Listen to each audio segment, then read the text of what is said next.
से संबंधित जितने भी महत्वपूर्ण प्रश्न हैं, उनको देखने का प्रयास करेंगे। अगर आप लोग इस श्रृंखला को पूरी तरह देख लेते हैं, तो संभवतः कोई भी ऐसे प्रश्न नहीं होंगे जो आपके एग्ज़ाम में छूटेंगे, ठीक है?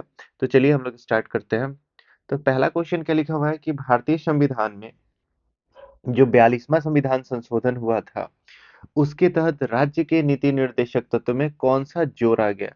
यानी कि इसमें कौन-सा ऐड किया गया है जो इसके मूल संविधान में नहीं था? तो लिखा हुआ है पुरुषों और स्त्रियों दोनों के लिए सामान्य कार्य के लिए सामान्य वेतन। बहुत इंपॉर्टेंट आर्टिकल है, याद रखिएगा।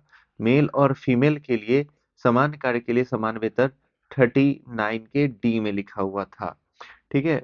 अब लिखा हुआ है उद्योग के प्रबंधन में कामगारों की सहभागिता। ये बहुत इंपॉर्टेंट है। यही चीज जो है वो जोड़ा गया था 43 का आर्टिकल नंबर ए। जब भी हम लोग कैपिटल ए लिखे तो आप समझ जाइएगा कि ये बाद में जोड़ा गया। ओके। नेक्स्ट लिखा हुआ है काम, शिक्षा और सार्वजनिक सहायता। काम का मतलब हो गया जॉब, शिक्षा का मतलब हो गया एजुकेशन और सार्वजनिक सहायता का मतलब हो गया पब्लिक असिस्टेंस, है ना? तो पब्लिक असिस्टेंस ये हमारे संविधान के किस आर्टिकल में मेंशन है? तो याद रखिएगा ये है हमारे संविधान के आर्टिकल नंबर 41 में। कहाँ पे है? 41 में। नेक्स्ट देखिएगा श्रमिकों के लिए निर्वाह योग्य वेतन, काम की मानवीय दशाएं सुरक्षित करना। तो ये भी जो है हमारे कॉन्स्टिट्यूशन में लिखा हुआ है। तो ये कहाँ पे लिखा हुआ है? तो आर्टिकल नंबर 42 में लिखा हुआ है। तो हम लोग जानते हैं कि जहां भी अगर कैपिटल ए जैसा टर्म लिखा हुआ हो, capital B, capital C, that mean कि ये हमारे कॉन्स्टिट्यूशन में पहले से नहीं था, इसको हम लोग अमेंडमेंट के तहत जोड़े हैं। तो आपको पता चल गया कि कौन सा आर्टिकल है जो अमेंडमेंट के तहत जोड़ा गया है? तो 43 का ए। तो 42वां संविधान संशोधन के तहत इसका सही उत्तर क्या हो जाएगा? बी। ओके, नेक्स्ट क्वेश्चन को देखते हैं। नेक्स्ट क्वेश्चन क्या है? संविधान का कौन सा संशोधन यह प्रावधान करता है कि कोई कानून जो राज्य के उन नीति निर्देशक सिद्धांतों को जो अनुच्छेद 39 का बी और सी में वर्णित है के प्रावधान बनाने हेतु पारित किए गए, इस कारण से निरस्त नहीं किए जा सकते कि वे अनुच्छेद 14 और 19 में प्रदत्त अधिकारों का को सीमित करता है। बहुत इंपॉर्टेंट क्वेश्चन है। ये सेम प्रावधान जो है 42वें संविधान संशोधन द्वारा किया गया था। कब किया गया था? तो 14वां अमेंडमेंट 1976। ये भी हम लोग जब इसका सब्जेक्टिव जो क्लास है उसको आप लोग जब देखेंगे तो आपको पता चल जाएगा कि 39 का बी, 39 का सी और 39 जो अभी हम लोग इससे पहले बात की डी में क्या लिखा हुआ है। ठीक है। और 39 का ए, बी, सी और डी बहुत इंपॉर्टेंट आर्टिकल है। इस चीज को आप लोग जाके जो क्लास हम लिए हैं उसमें आप देख लेंगे, आपको समझ में आ जाएगा। ठीक है। नेक्स्ट क्वेश्चन की तरफ चलते हैं। लिखा हुआ है कि स्वर्ण सिंह समिति ने जिस प्रश्न पर विचार किया था वह क्या था? अब देखिए, नॉर्मली आप लोगों से हमेशा ये क्वेश्चन पूछा जाता है कि मौलिक कर्तव्य, है ना? जो मौलिक कर्तव्य है, मौलिक कर्तव्य के लिए किस कमेटी के गठन किया गया था? तो मौलिक कर्तव्य के लिए जो कमेटी गठित किया गया था वो स्वर्ण सिंह कमेटी है, क्योंकि बार बार यही आपसे क्वेश्चन पूछा जा रहा है, जिस कारण आप हमेशा स्वर्ण सिंह कमेटी की समिति की सिफारिश पे मौलिक कर्तव्य को लागू किया गया, ये आप जानते हैं। लेकिन आपको पता होगा कि इंदिरा गांधी के सरकार में जितने भी अमेंडमेंट एक्ट किए गए, यानी कि 42वां संविधान संशोधन पूरा, जिसको हम लोग मिनी कॉन्स्टिट्यूशन कहते हैं, जो 1976 में कंडक्ट किया गया था, ये पूरा का पूरा संविधान संशोधन स्वर्ण सिंह समिति के ही सिफारिश पे है। ये बात भी आप लोग याद रखिएगा। ठीक है ना? तो इनका क्या ये जो स्वर्ण सिंह समिति है, ये किस प्रश्न पर विचार किए थे? तो ये किए थे मूल अधिकार की तुलना में नीति निर्देशक तत्वों की अग्रता पे। ठीक है। ये भी आप लोग याद रखेंगे, बहुत इंपॉर्टेंट क्वेश्चन है। ओके। नेक्स्ट क्वेश्चन की तरफ चलते हैं। निम्नलिखित में से कौन सा एक राज्य नीति निर्देशक सिद्धांत या संविधान के बाद में जोड़ा गया? नीति निर्देशक तत्वों में कौन सा है जो बाद में जोड़ा गया? अब देखिए यहाँ पे हम लोग देख लेते हैं।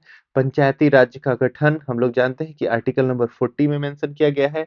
गोवध निषेध हम लोग जानते हैं कि ये 47 में लिखा हुआ है। ये गांधीयन प्रिंसिपल पे है। मुफ्त कानूनी सलाह, ये बहुत इंपॉर्टेंट है ना? मुफ्त कानूनी सलाह जो है वो 39 के कैपिटल ए में है। कहाँ पे लिखा गया है? तो यहाँ पे आप देखिएगा मुफ्त कानूनी सलाह, इसमें दो चीज लिखा हुआ है, इसको भी आप लोग याद रखिएगा। एक लिखा हुआ है, सॉरी, फ्री जस्टिस। क्या लिखा हुआ है? फ्री जस्टिस, ठीक है। और दूसरा क्या लिखा हुआ है? लीगल असिस्टेंस, है ना। यानी कि इसको हम लोग क्या कहेंगे? अब इसी के तरह जो हम लोगों को न्यायिक सहायता दिया जाता है और जो न्यायिक, जो फ्री में न्यायिक सलाह दिया जाता है, ये चीज कहाँ पे लिखा हुआ है? तो आर्टिकल नंबर 39 के ए में, ओके। और उसके बाद लिखा हुआ है समान नागरिक संहिता, ये कहाँ है? भारतीय संविधान के संविधान आर्टिकल नंबर 44 में, अनुच्छेद नंबर 44 में। नेक्स्ट क्वेश्चन देखेंगे, निम्नलिखित में से किस संविधान संशोधन द्वारा राज्य के नीति निर्देशक तत्वों को मौलिक अधिकार पर क्या है, वरीयता प्रदान किया गया? बहुत इंपॉर्टेंट है। देखिए, संविधान संशोधन, मौलिक अधिकार और राज्य के नीति निर्देशक तत्वों में सबसे पहला जो मामला आया, वो चंपकम दो राय वाला जो मामला है, ठीक है, उसमें ये बात उभर के आई। और इस चीज में जो वरीयता दी गई थी वो 42वें संविधान संशोधन में दिया गया था। कब दिया गया था? 42वें संविधान संशोधन में, ठीक है। नेक्स्ट देखिएगा, भारतीय संविधान के 42वें संविधान संशोधन द्वारा राज्य के नीति निर्देशक तत्व में जो परिवर्तन किए गए, उनके संबंध में निम्नलिखित में से कौन सा कथन सही है? यानी कि 42वां जो अमेंडमेंट किया गया था, हम लोग अगर देख ले तो डीपीएसपी यानी कि राज्य के नीति निर्देशक तत्व है, इसमें मेनली 3 बार अमेंडमेंट किया गया। कौन कौन सा है वो भी आप लोग याद रखिएगा।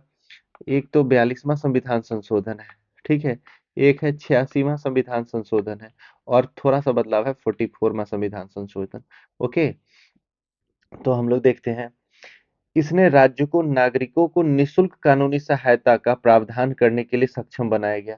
इसने राज्य को निशुल्क, नागरिकों को निशुल्क कानूनी सहायता, ये बहुत इंपॉर्टेंट सा आर्टिकल है। ये 42वां संविधान संशोधन द्वारा 39 का ए जोड़ा गया, यानी कि ये बात सही है। दूसरा देखते हैं, राज्य राज्य के द्वारा उपक्रमों के प्रबंधन में कामगारों की सहभागिता, है ना। यानी हम लोग भी बात किए तो 43 का ए, है ना, ये यहाँ पे दिया गया। उसके बाद है, इसने दहेज प्राप्ति को दंडनीय अपराध बनाने का प्रावधान। दहेज प्राप्ति ऐसा कोई भी अपराध इसमें चीज नहीं लिखा हुआ है, यानी कि एक और दूसरा इसमें सही होगा, यानी इसका सही आंसर क्या हो जाएगा? ए, ओके। नेक्स्ट क्वेश्चन देखिएगा, नीति निर्देशक सिद्धांत निम्नलिखित में से कौन सा भारतीय संविधान में मूलभूत नहीं है? बहुत इंपॉर्टेंट है। जो मूलभूत होने का क्या मतलब है? या मौलिक नहीं है, यानी कि हमारे कॉन्स्टिट्यूशन में ये पहले से नहीं था, बाद में जोड़ा गया।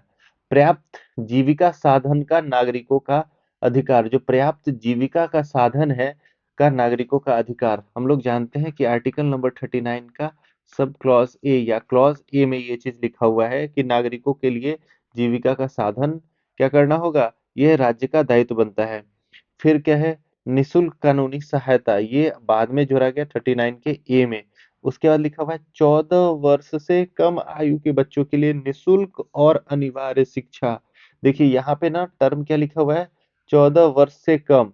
तो हम लोग जानते हैं कि मूल संविधान में ये चीज लिखा हुआ था, बाद में इस चीज को चेंज करके कर दिया, क्या कर दिया गया, 6 वर्ष से कम के बच्चों के लिए, ओके। ये बात भी आप लोग याद रखिएगा। और गाय बछड़ों का जो वध है, जो गांधीयन प्रिंसिपल है, वह 47 में ये भी चीज मेंशन था, ये भी आर्टिकल नंबर 45 में मेंशन था, है ना। और क्या था, नागरिकों के लिए ये अधिकार, ये भी मेंशन था, यानी कि डेट मीन कि ऑप्शन नंबर बी जो है वो इसका सही आंसर हो जाएगा। नेक्स्ट क्वेश्चन देखिएगा, भारत के संविधान में कल्याणकारी राज्य का आदर्श, है ना, किसमें प्रतिष्ठापित होता है ना, प्रतिष्ठापित होता है। यानी कि जो कल्याणकारी राज्य की जो अवधारणा है, ये कहाँ पे होता है? तो हम लोग जानते हैं कि राज्य के नीति निर्देशक तत्व में होता है। कहाँ होता है कल्याणकारी राज्य?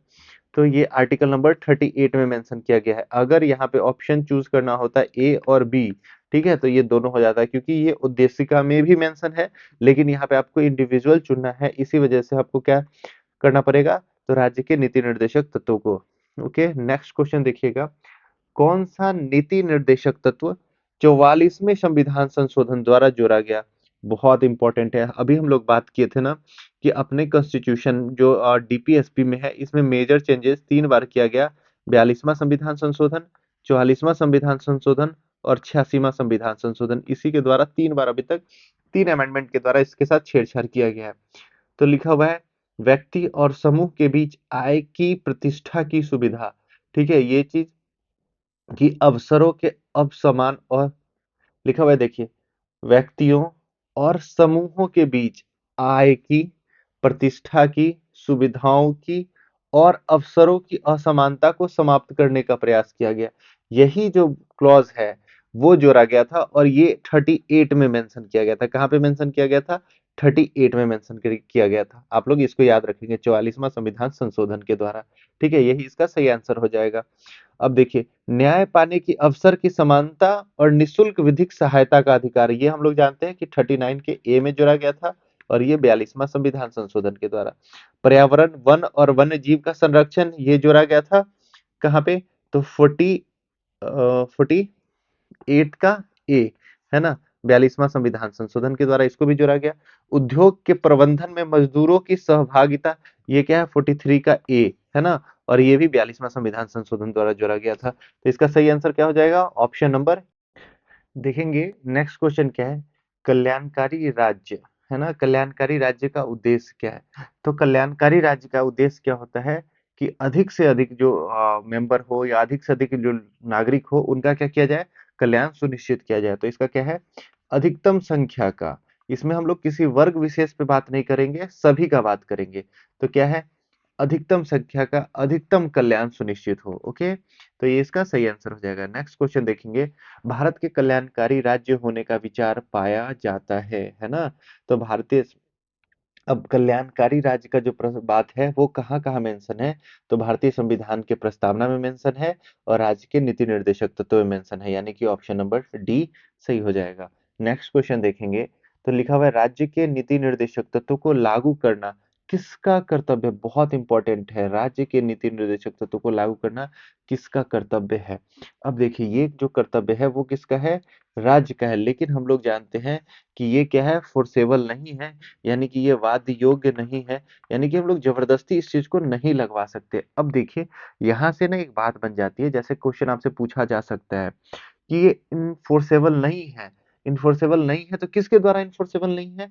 तो जुडिशियरी सिस्टम के द्वारा इनफोर्सेबल नहीं है, लेकिन जो हमारा विधायिका है और कार्यपालिका है उसके द्वारा ये इनफोर्सेबल है।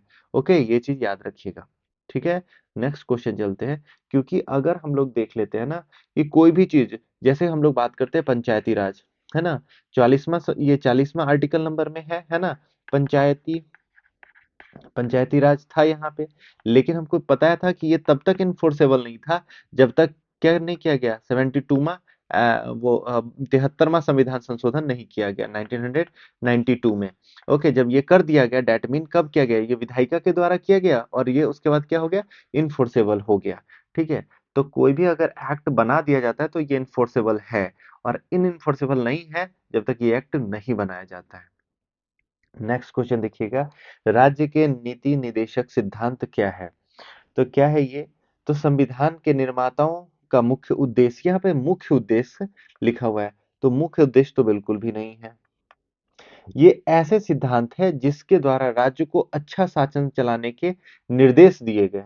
ये एक ऐसे कल्याणकारी राज्य की स्थापना के आदर्श हैं जिन्हें अच्छे विचार के व्यक्तियों द्वारा अपनाया जाना चाहिए।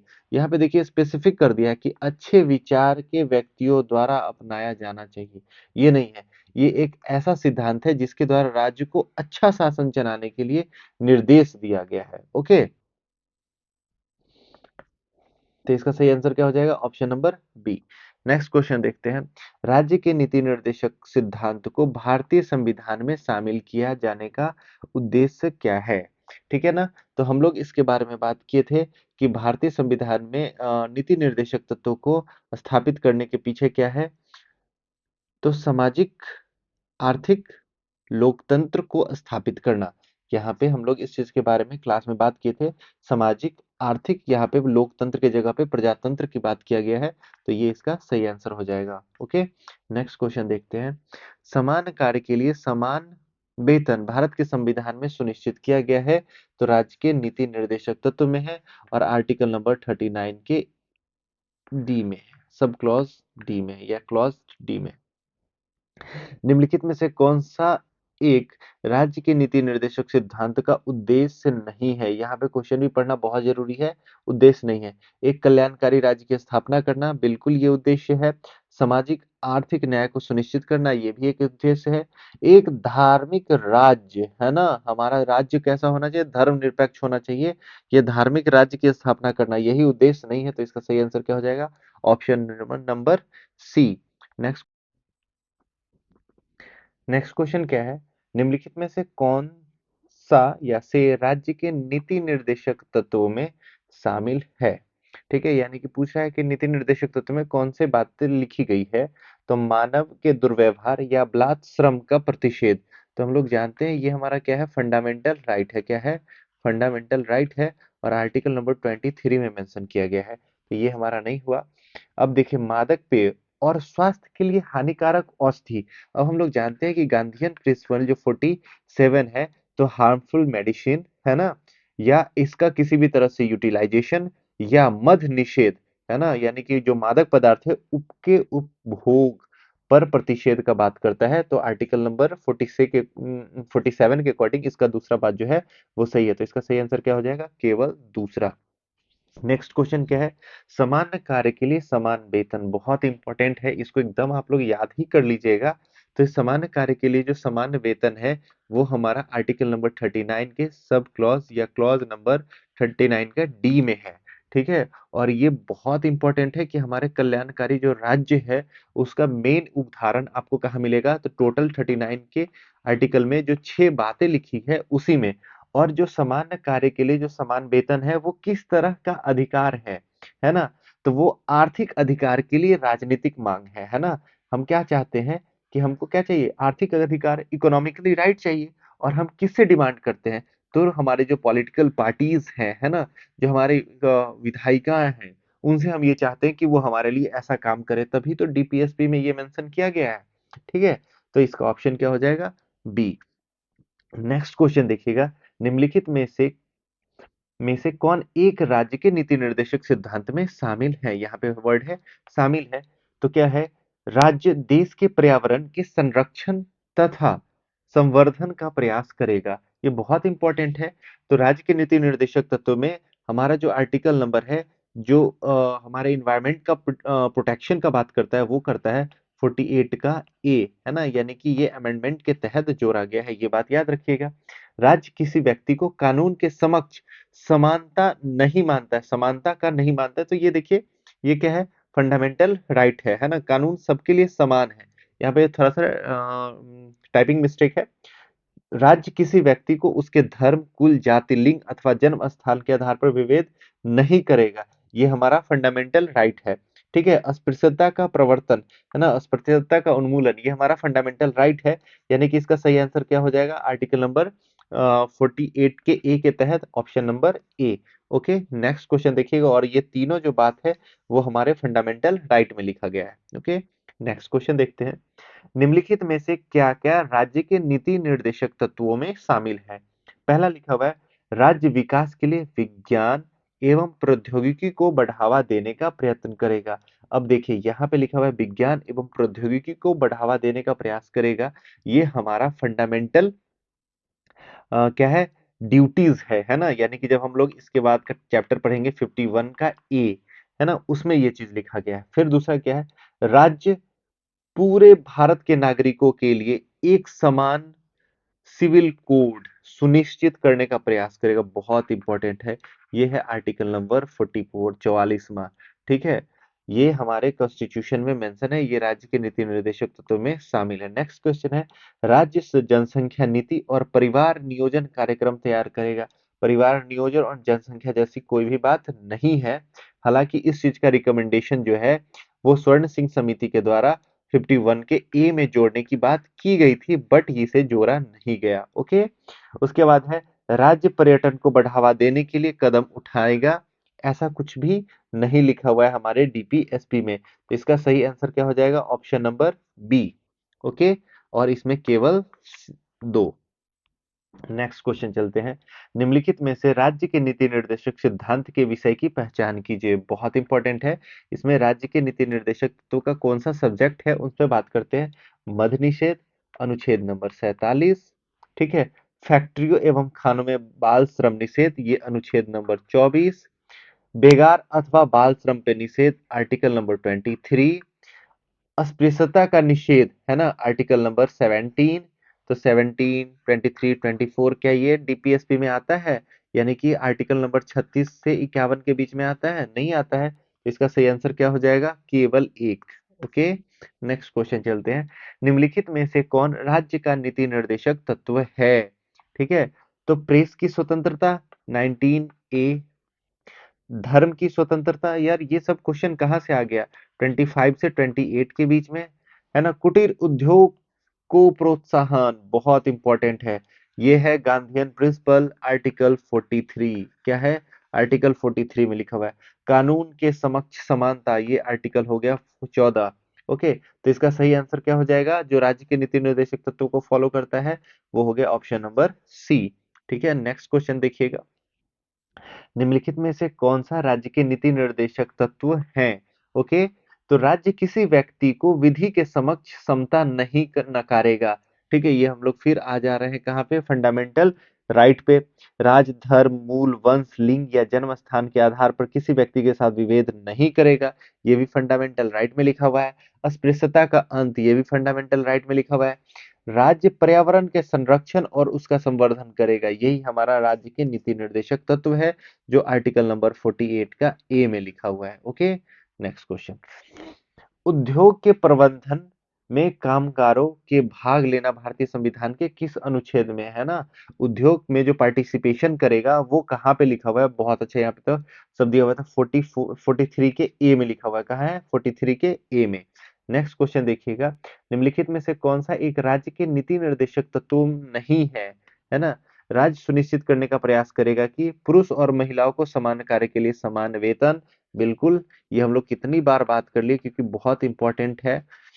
उसके बाद जीविकोपार्जन हेतु पर्याप्त साधनों का समान अधिकार, बहुत इंपॉर्टेंट है। जीविकोपार्जन में पर्याप्त साधनों का समान अधिकार होना चाहिए, ये 39 का ए है। अस्पृश्यता का उन्मूलन, ये क्या है? फंडामेंटल राइट है। यही इसका आंसर हो जाएगा। काम हेतु न्याय संगत और मानवोचित दशा, है ना। दशा कहाँ पे लिखा हुआ है? तो ये लिखा हुआ है 42 में। कहाँ लिखा हुआ है? आर्टिकल नंबर 42 में।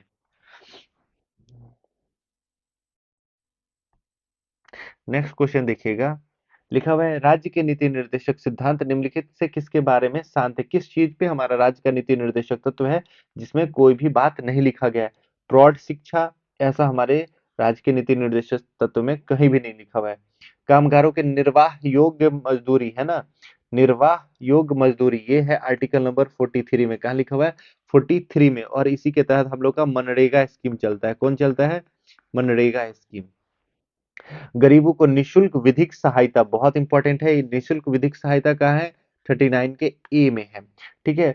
बालकों को प्राथमिक शिक्षा तब तक जब तक वह 6 वर्ष की आयु न प्राप्त कर ले। ठीक है। और ये हमारे हमारे किस चीज में लिखा हुआ है? तो आर्टिकल नंबर 45 में लिखा हुआ है ना। Pre elementary education. ओके। ये चीज आप लोग याद रखिएगा। ठीक है। तो इसमें प्रौढ़ शिक्षा जो है उसका सही आंसर हो जाएगा। नेक्स्ट क्वेश्चन देखिएगा। निम्नलिखित में से कौन सा तत्व राज्य के नीति निर्देशक तत्वों में नहीं है? ठीक है। तो क्या है? ग्राम पंचायतों का गठन, ये है। कहाँ पे लिखा हुआ है? अनुच्छेद नंबर 40 में। नागरिकों के लिए निशुल्क एवं अनिवार्य शिक्षा की व्यवस्था, नागरिक लिखा हुआ है। अच्छा ठीक है, इसको देख लेते थोड़ा। काम की न्याय संगत और मानवोचित दशा, ये बहुत इंपॉर्टेंट है। काम के लिए न्याय संगत, मानवोचित दशा और प्रस्तुति सहायता का प्रबंधन, यानी मैटरनिटी लीव, ये आर्टिकल नंबर 42 में मेंशन है। ओके। अनुसूचित जाति, अनुसूचित जनजाति और अन्य दुर्बल वर्ग, है ना, वीकर सेक्शन के लिए शिक्षा और अर्थ संबंधित हितों का, ये बहुत इंपॉर्टेंट आर्टिकल है, इसको याद कर लीजिएगा। यहाँ पे लिखा हुआ है एससी, एसटी और वीकर सेक्शन ऑफ सोसाइटी के लिए दो चीज, एक इकोनॉमिकल हेल्थ और एजुकेशनल, है ना, economical assistant and educational assistant provide किया जाएगा। ये कहाँ पे लिखा हुआ है? तो हमारे आर्टिकल नंबर 46 में, कॉन्स्टिट्यूशन का अनुच्छेद नंबर 46वां, है ना? तो ये इसका आंसर हो जाएगा ऑप्शन नंबर बी। क्योंकि देखिए, निःशुल्क और अनिवार्य शिक्षा ये है, लेकिन यहाँ पे लिखा नागरिक, नागरिक में तो सभी लोग आ जाते हैं, जबकि वहां पे हमारे डीपीएसपी में 6 वर्ष से कम आयु, अल्प आयु के बारे में, जिसको हम लोग कहते हैं pre elementary education. Okay, next question देखिएगा। राज्य के नीति निर्देशक सिद्धांत में निम्नलिखित अनुच्छेद में से कौन सा अंतरराष्ट्रीय शांति और सुरक्षा के बारे में बात करता है ना? तो हम लोग जानते हैं कि 51वां जो आर्टिकल है, इसमें 3 बातें लिखी गई है, और यही जो है हमारे जो विदेश नीति है उसका आधार है, 51 आर्टिकल। ओके, नेक्स्ट क्वेश्चन देखिएगा। क्या है, निर्देशक तत्व के अंतर्गत निम्नलिखित प्रावधानों पर विचार करना है। तो भारतीय नागरिकों के लिए समान नागरिक संहिता सुरक्षित करना। तो हमारे पे क्या है, समान नागरिक संहिता क्या है, मेंशन किया गया है, ये क्वेश्चन सही होगा, जो आर्टिकल नंबर 44 में। ओके, नेक्स्ट क्वेश्चन है, ग्राम पंचायतों को संगठित करना। ये भी बात सही है। कुटीर उद्योग है, कहाँ है ग्राम पंचायत, आर्टिकल नंबर 43 में। उसके बाद है, ग्रामीण क्षेत्र में कुटीर उद्योग को प्रोत्साहित करना। कुटीर उद्योग जो है वो आर्टिकल नंबर 43 में है। ओके, तो ये तीनों हो गया।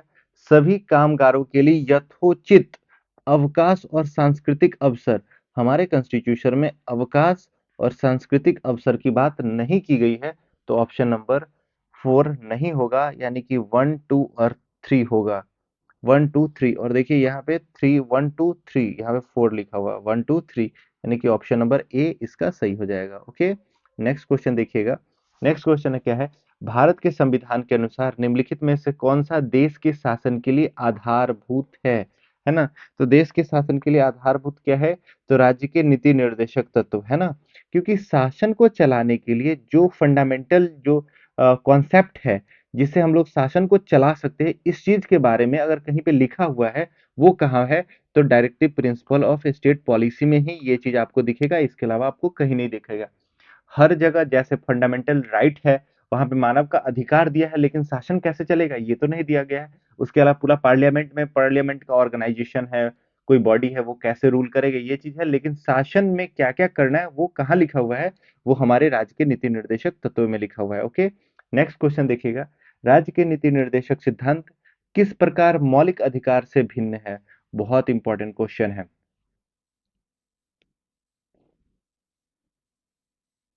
लिखा हुआ है, राज्य के नीति निर्देशक तत्व जो है वो मौलिक अधिकार से किस प्रकार से अलग है। तो यहाँ पे हम लोग जानते हैं कि जो निर्देशक जो तत्व है वो परिवर्तनीय नहीं है, यानी कि इन्फोर्सेबल नहीं है, जबकि जो मौलिक अधिकार है वो क्या है, इन्फोर्सेबल है। ओके, यानी कि इसको इम्प्लीमेंट करने के लिए हम लोग क्या कर सकते हैं, कोर्ट के पास जा सकते हैं, जबकि डायरेक्टिव प्रिंसिपल जो निर्देश तत्व है उनके लिए नहीं जा सकते। ओके, नेक्स्ट क्वेश्चन देखिएगा। क्या है, राज्य के नीति निर्देशक सिद्धांत धर्मोपदेश के अतिरिक्त कुछ नहीं, है ना? यानी कि जो राज्य का नीति निर्देशक तत्व है वो क्या है, एक उपदेश है, धार्मिक उपदेश की तरह, इससे ज्यादा कुछ भी नहीं। हाँ बिल्कुल, क्योंकि इन्फोर्सेबल नहीं है तो ये बात हम लोग कह सकते हैं। नेक्स्ट क्वेश्चन क्या है, वह राज्य को कोई भी विधायी शक्ति प्रदान नहीं करता। ये स्टेटमेंट गलत हो जाएगा। वो राज्य को कोई भी विधायी शक्ति कैसे नहीं प्रदान करता, वो राज्य को ही तो ये विधायी शक्ति प्रदान करता है, जिससे वो क्या करता है, इस चीज के बारे में लॉ बनाता है। तो आर गलत हो जाएगा, ए सही हो जाएगा, ऑप्शन नंबर सी।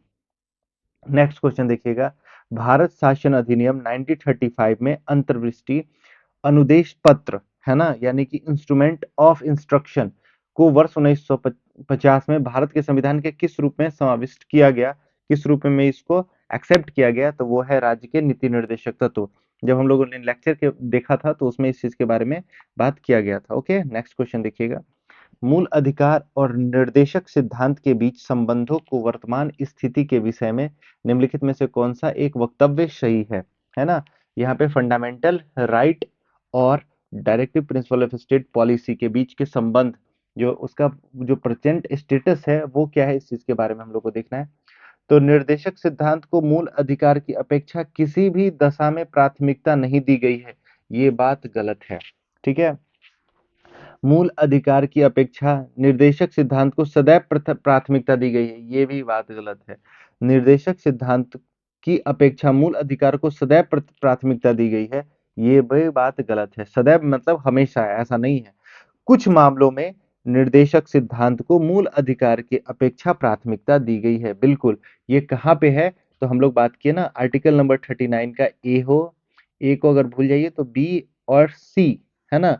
अगर आर्टिकल नंबर 39 के बी और सी को इम्प्लीमेंट करने में आर्टिकल नंबर 14 और आर्टिकल नंबर 19 का खंडन होता हो, तो भी हम लोग क्या करेंगे? आर्टिकल नंबर 39 के बी और सी को इम्प्लीमेंट करेंगे। यही वो प्रावधान है जिसके तहत राज्य के नीति निर्देशक तत्वों को मौलिक अधिकार पर प्राथमिकता प्रदान करता है। Okay, next question. संविधान के कौन से अनुच्छेद में यह प्रावधान किया गया है कि राज्य समस्त भारत में एक समान नागरिक संहिता लागू करेगा? वो है 44वां संविधान संशोधन अनुच्छेद, सॉरी। संविधान के कौन से अनुच्छेद में यह प्रावधान है कि राज्य के निर्देशक तत्व न्यायालय में नहीं लाया जा सकता? है ना? बहुत इंपॉर्टेंट है ना? ये देखिए, ये एकदम क्लियर, क्योंकि हम लोग जब बात करेंगे या हमारे क्लास जब आप देखिएगा तो उसमें लिखा हुआ है आर्टिकल नंबर 36, वो डिफिनीशन देता है स्टेट का कि राज्य क्या है। और आर्टिकल नंबर 37, है ना? देखिए आर्टिकल नंबर 37 जो है 37, ये इसमें दो बात लिखा हुआ है। एक बात क्या है कि जो हमारा डीपीएसपी है ना? डीपीएसपी जो है वो इनफोर्सेबल है ना? यानी कि इनफोर्सेबल नहीं है, यानी कि वाद्य योग्य नहीं है। और दूसरा क्या है कि यही तो कह रहा है यहाँ पे, न्यायालय में नहीं लाया जा सकता, ये 37 में लिखा हुआ है। और दूसरा बात क्या है कि राज्य का ये रिस्पॉन्सिबिलिटी है, स्टेट का यह दायित्व है कि वह जब भी कोई भी पॉलिसी बनाए तो इस जो नेचर है, यानी कि 36 से लगा करके 51 में जो भी बातें कही गई है उसको ध्यान में रखे। तो इसका सही आंसर क्या हो जाएगा? 37। ओके, उसके बाद है रोमन कैथोलिक पादरी केस, ये बहुत इंपॉर्टेंट केस है।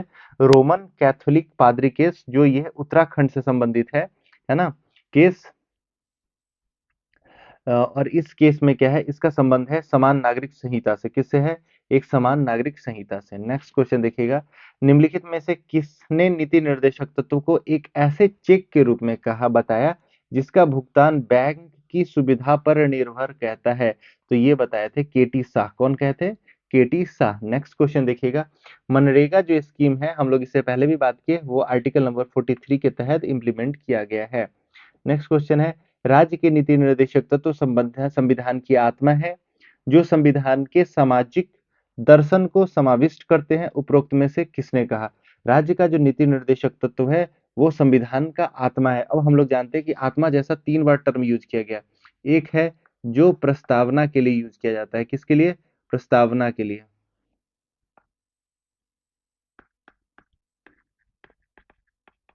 किसके लिए यूज किया जाता है? प्रस्तावना के लिए। दूसरा है आर्टिकल नंबर 30 के लिए, जो भीमराव अंबेडकर यूज करते हैं, है ना? और जो डीपीएसपी है उसको, उसके को भी क्या कहा गया? संविधान की आत्मा। तो किसके द्वारा कहा गया है? तो ये कहा गया है ग्रेविल ऑस्टिन के द्वारा। किसके द्वारा कहा गया? ग्रेनविल ऑस्टिन के द्वारा। ठीक है, नेक्स्ट क्वेश्चन है, राज्य के नीति निर्देशक तत्व के पीछे बाध्यकारी बल कौन है? यानी कि जो राज्य के नीति निर्देशक तत्व है, इसके पीछे, इसको लगाने में सबसे मेजर रोल किसका रहता है? तो लोक मत का रहता है। किसका रहता है? पब्लिक सपोर्ट का, है ना? नेक्स्ट देखिए, राज्य के नीति निर्देशक तत्व किसी न्यायालय द्वारा परिवर्तनीय नहीं है। ये बात सही है। राज्य के नीति निर्देशक तत्व देश के शासन में मूलभूत है ना? ये बात भी सही है। यानी कि ये दोनों बात सही है, बट एक दूसरे का सही क्या नहीं कर रहा है? देखिए, अरे यार देखो, राज्य के नीति निर्देशक तो न्यायालय में परिवर्तनीय है लिखा हुआ है, नहीं नहीं लिखा हुआ है। यानी कि स्टेटमेंट नंबर 1 गलत हो जाएगा और स्टेटमेंट 2 सही हो जाएगा। यानी कथन एक सही है और दूसरा गलत है। ओके, सॉरी, कथन दूसरा सही है और पहला गलत है।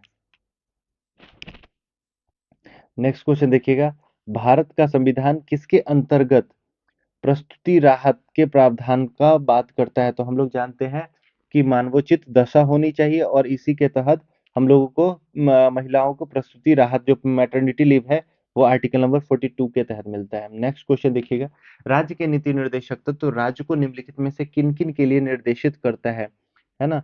तो लोगों के कल्याण के संवर्धन के लिए सामाजिक व्यवस्था सुनिश्चित करना, लोगों के कल्याण के लिए सामाजिक व्यवस्था सुनिश्चित करना, बिल्कुल।